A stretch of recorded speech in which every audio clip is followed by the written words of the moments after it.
এই মাঠাটা হচ্ছে খুবই ফেমাস আর খুবই ঘন একটা মাঠা। নর্মালি এত ঘন মাঠা হয় না। রোদে রাখছি আর মাঠায় খাবো না, তাহলে কি আর হয়? তো এই মাঠাটা হচ্ছে গিয়ে বাটা সিগন্যালের আরও আগে নিউ এলিফ্যান্ট রোডে হচ্ছে গিয়ে সেখান থেকে নিয়েছি। এক মামা বিক্রি করে, খুবই ঘন, তার হালিমটা হচ্ছে সব থেকে আলাদা হয়। তো এখন হচ্ছে আমি যেহেতু ইফতারে আর 15 মিনিট বাকি আছে, আমি হচ্ছে সার্ভ করব। আমাকে কেউ হেল্প করছে না ভিডিও করার জন্য, দেখি কাকে করা যায়। এই এখন হচ্ছে আমি সার্ভ করব। দেখেন হালিমটা কত ঘন।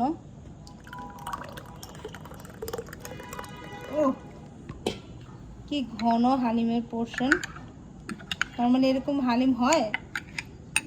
এখন হচ্ছে হালিম না, এটা তো মাঠা।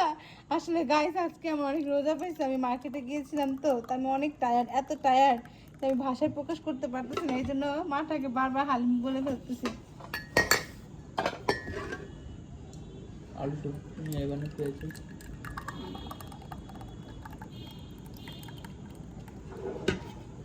আলমিন তোমার দাও, পরে না এখনই দাও।